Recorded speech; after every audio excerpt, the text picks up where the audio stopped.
So. Welcome back to another episode of My Legacy Garage. Today, ever thought about changing out your lead acid batteries for a lithium ion battery in your golf cart? I have, and now we're going to do it.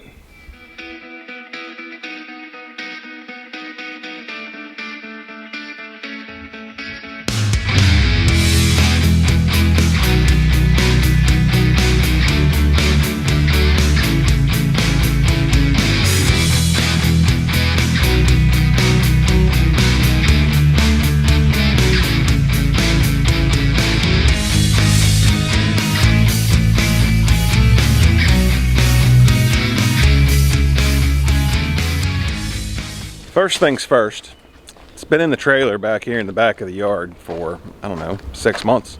Ever since we closed up camp. Haven't touched it, haven't even gone back to the trailer. So we're gonna find out together what kind of condition that's in. And I got Aiden helping me, but he's lagging way back there because apparently he's camera shy today. Let's see what we've got back here. Well, there's the trailer back here in what we call death row. Y'all don't get to see back here very often. Don't worry about that truck, that's later. But for now, this is what we're after. Well, that thing looks like it's sitting crooked.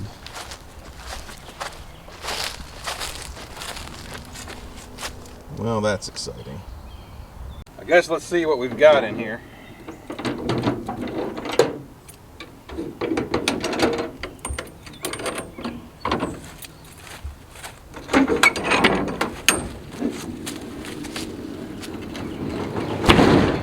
Yep, it's still there.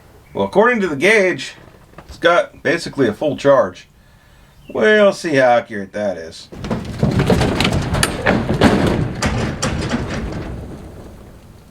Now the battery charge was a lie.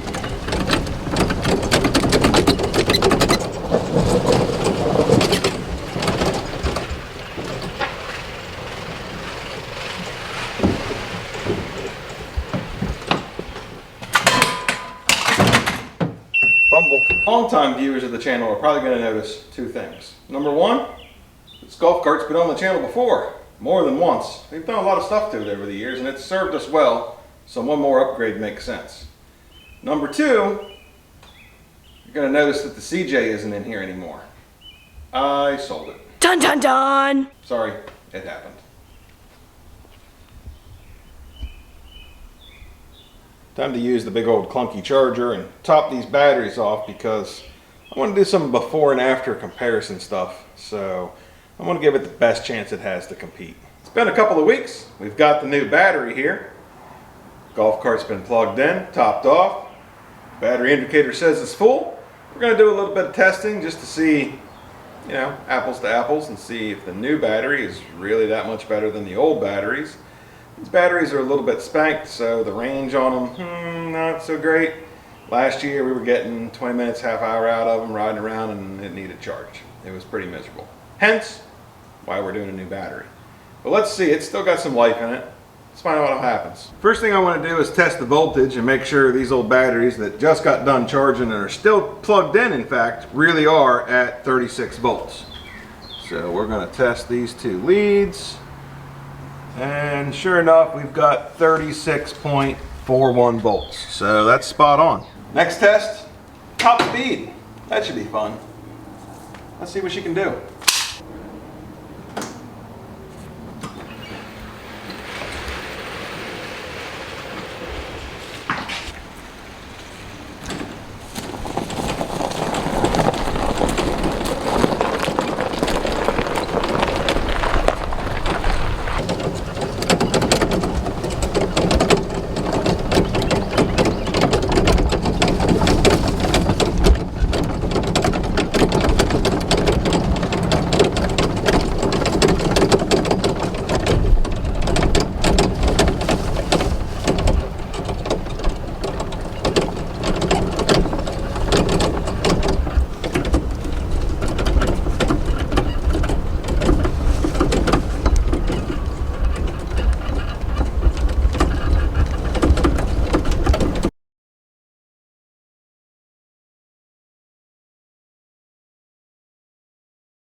We just took about a 3-minute jaunt around the yard just to try it out.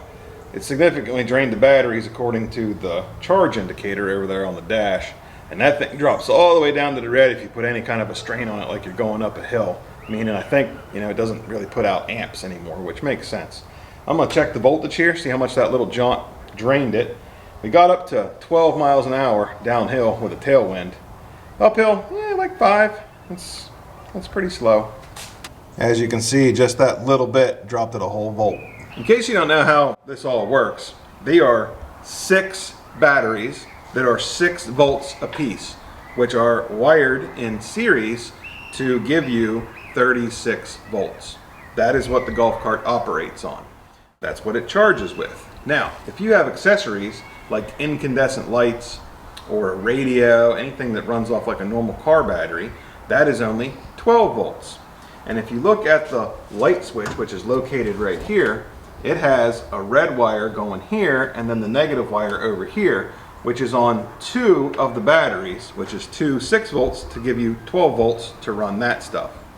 The battery we're putting in is a single lithium ion battery that is going to be 36 volts of output, which creates a problem if you have the incandescent lights like this old cart does. You could replace them with LEDs that can take 9 to 40 volts and you'd be fine. I don't want to do that. I want to keep the original lights because they still work fine.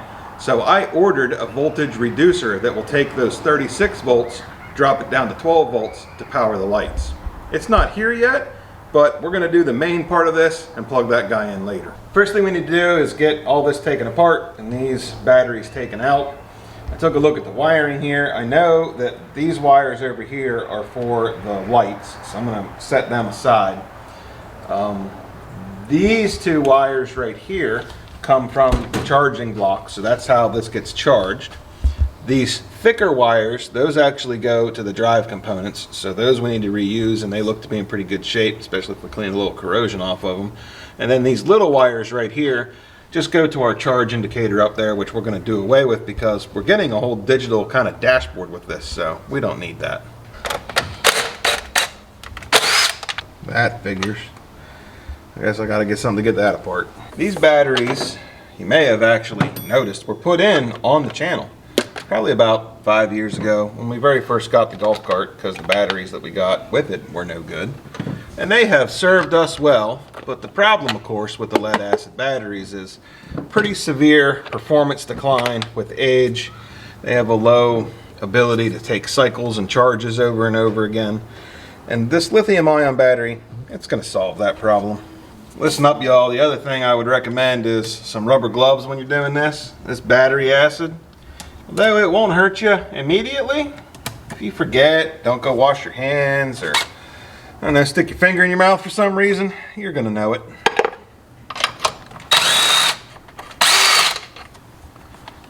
Now comes the super duper fun part, lifting all these heavy things out of here. Ta-da! Just like that. They're all out of there.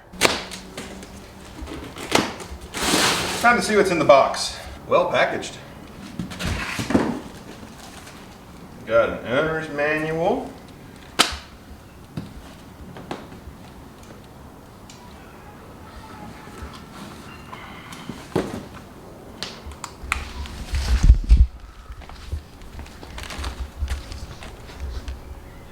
Got our LCD display screen. That's pretty awesome. We've got a really nice block of packing. And then we've got our charger. Sure, that's what this is. Ta-da. And then the star of the show, our brandy new battery. I'd like to thank Vatrer for sponsoring today's video. They sent us this battery and I am super excited to try it out. It is a lithium iron phosphate battery. A little different what you're used to, but they're popular for electric vehicles because they have really good peak power. They have long cycle lives. They're very environmentally friendly because of their non-toxic construction. This one puts out 38.4 volts and has 105 amps, which is great for golf carts because golf carts, believe it or not, pull a lot of amps whenever they're under load. let's get her out of the box, take some measurements, see about getting it in here. And thanks again to Vatrer.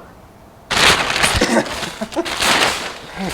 Let's talk about the construction of this thing real quick. It's metal, spring-loaded handles. It's freaking awesome. This port right here is where you connect the LCD screen that we're going to put up there that has a whole battery of things you can read. Of course, you have your positive and your negative connections.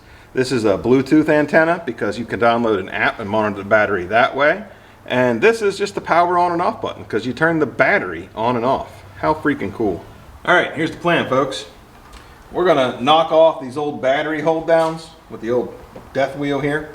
And then we're going to put some 2x4s in here and screw that fast up through the bottom of this metal bracing. And then we're going to put a piece of plywood on top of that and screw that down to the 2x4s, set the battery in on top of all that, screw the battery down, and then we'll be good to go.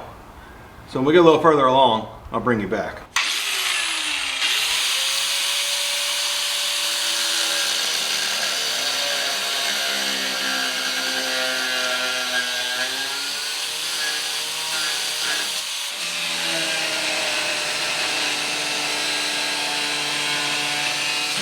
Longtime viewers of the channel may notice that our dog, Ella, hasn't been on in a while, and that's because unfortunately she crossed the Rainbow Bridge.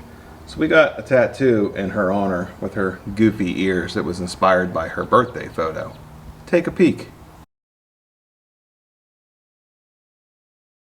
I've got the wood platform done. Basically, I just outlined it with 2x4s, ran screws up through the existing holes in the bottom to screw the 2x4s down, and then I had these pieces of plywood laying in the garage. I was just going to cut a nice one to fit there, but these already existed, so I just throw them in there and screw them down, and we're ready to sit the battery in. Alley-oop!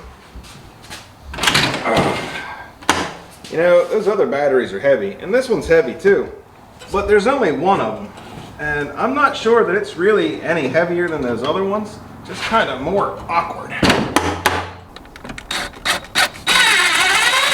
Got the battery all screwed down. I want to make sure it's good and secure.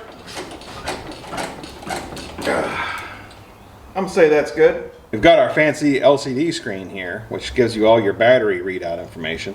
Has a plug-in wire right here, pretty long. It plugs into the far side of the battery there with all the other connections. So I'm going to go ahead and send this wire where it needs to go. I think mounting this right in here, right about right there, would be nice. I could never really see this one when I was driving. The steering wheel's in the way, so I'm hoping with it over here I'll be able to see it a little bit easier.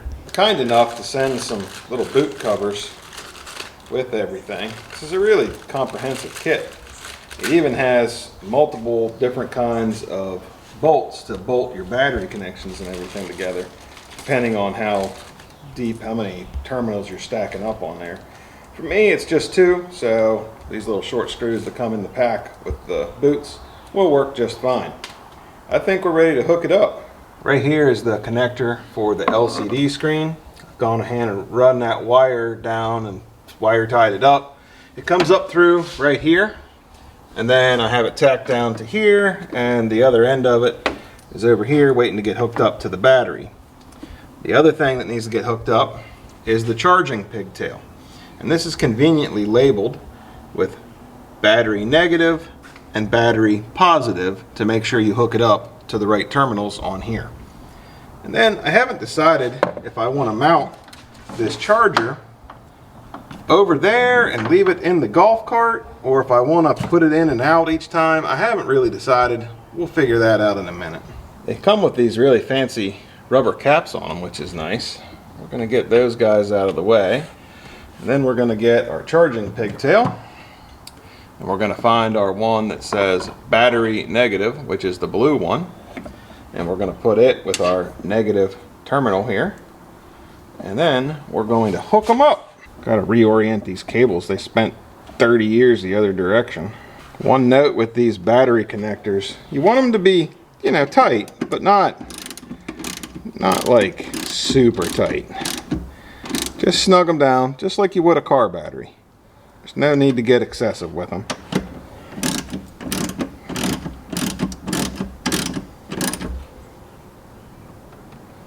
There we go. Check and make sure they don't wiggle or move. That's good. Now we're going to hook this thing up, and it only goes one way. It's got some indents or protrusions on it here.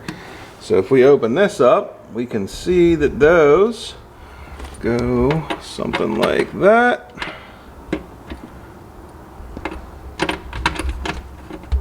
Alright, and then we're going to go ahead and screw this in so that it's secure. And then for good measure, I think I'm going to do some zip tying over here as well. I guess we can wait until we test things for that. Oh, I forgot to put these on.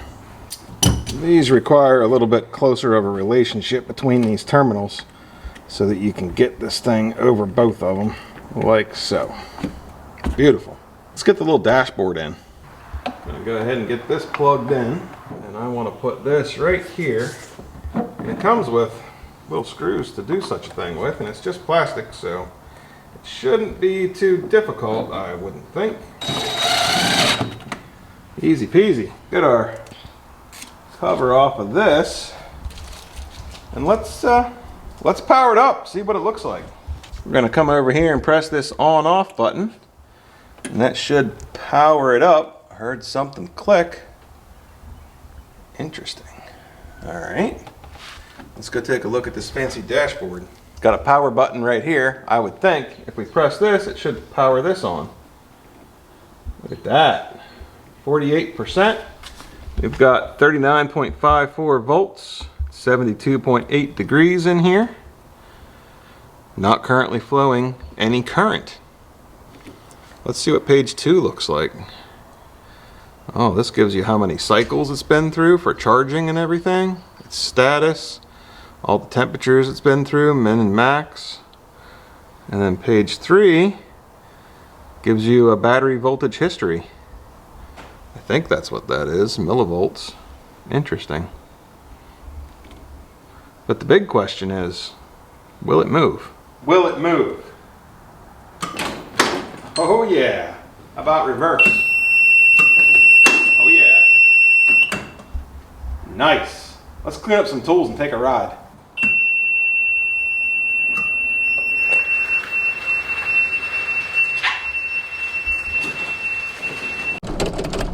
Look at that, 10 miles an hour on flat ground. Downhill.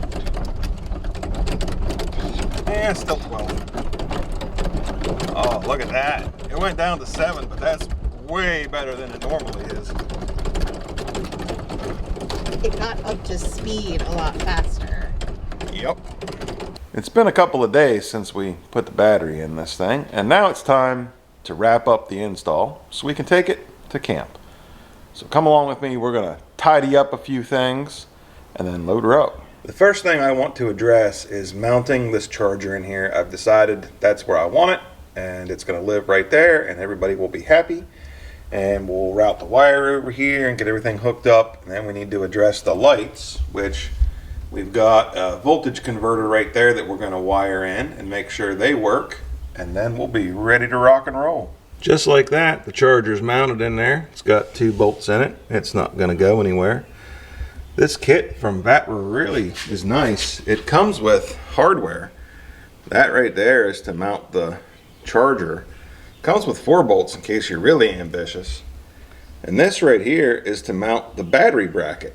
You know, where I put the wood screws in it in case you're more ambitious than I am. Goes in all those little slots right there if you're really super duper mounting it. To knock down our voltage for our lights, I'm going to mount the voltage reducer right there. This is how it gets wired. It's super simple. Don't let it scare you. And this is the power wire for the lights. And this one right here is the negative wire for the lights. So those will both be able to connect right up to it. And then we'll extend these 2 wires right here around the end and hook up to the battery. The last thing we need to do is put some terminations on these, hook them up, and then we'll zip tie everything up nice, and that'll be that. Got some waterproof ring terminals here that'll work. They're a little big, but the other ones I have are way too small, so this is what's getting used. It's also worth noting that both of the wires coming over here from that converter are red, because that's the only wire that I have. So we're gonna have to make sure that we hook positive to positive and negative to negative, or that's gonna be a bad day. I've shut the battery off, and I'm gonna go ahead and do these one at a time. First thing I want to do is get the negative terminal one, which comes from the black wire over there, and we're going to fish it up through on a little rubber boot here, like so. Then we're going to take our battery terminal loose, incorporate this like so, and we're going to run this in, tighten her down, put the boot back, and that'll be that. And then just a simple rinse and repeat on the positive side, and we'll be good to go. Went ahead and plugged the charger cable in and just kind of coiled it up right there. That's a good place for it to live. That has a Velcro strap that coils up the excess cable that goes to the battery. And then it's zip tied in a couple of places. And I zip tied this up over here, cleaned it up so that there's no wires rubbing all over the place. And now we're ready to try it. First things first, turn the battery on. All right, that's powered up now. Now let's turn the light switch on. And do we have lights? Look at that, we do. How about rear lights? Sure enough. Sweet. Let's load her up. To camp!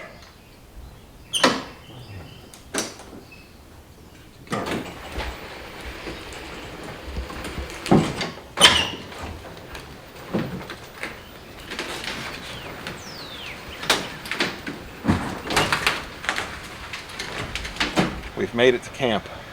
Now it's daylight and we can really see what this thing can do. We've gone ahead and charged the battery up. It's currently sitting at 98% and 40.78 volts according to the little magic display that's right here. And it's been a couple of weeks since the install. We haven't been down here. Let's try it out, see what it'll do.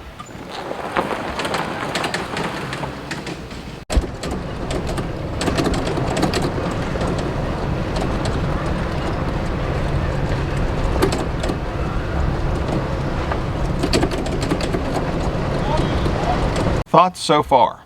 1, it's faster than it was. It may not be by a lot, but it's a little faster. 2, the battery life is astounding. We've been riding it around and we're only down to 96%, which is phenomenal. The old lead acid batteries that we had, granted that were 4 years old, they would go dead, I don't know, in half an hour riding maybe. It wasn't a lot and they were toast. 3, it pulls hills phenomenal. I can only assume that it's because this battery puts out consistent amperage and the lead acid batteries just weren't capable of that anymore. Allow me to demonstrate.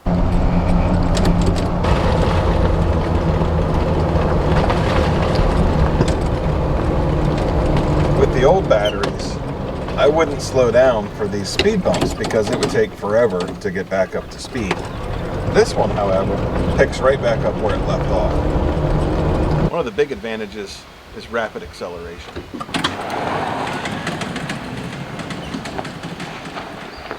In conclusion, this is maybe the best upgrade that we have done to this golf cart. I'd like to thank Vatrer for their support yet again, and I hope that this helped you decide to do the same upgrade to your golf cart. If it did, there's a link in the description to one of these amazing batteries. The whole kit, charger, everything. If you like this video, please give it a thumbs up. Let other people know it's worth watching. And if you really, really liked it and want to see if we do anything else to this golf cart, hit the subscribe button. Doesn't cost you a penny. Thanks for watching. We'll see you next time. The big question is, will this Vatrer battery make it do a burnout? Let's find out. Nope.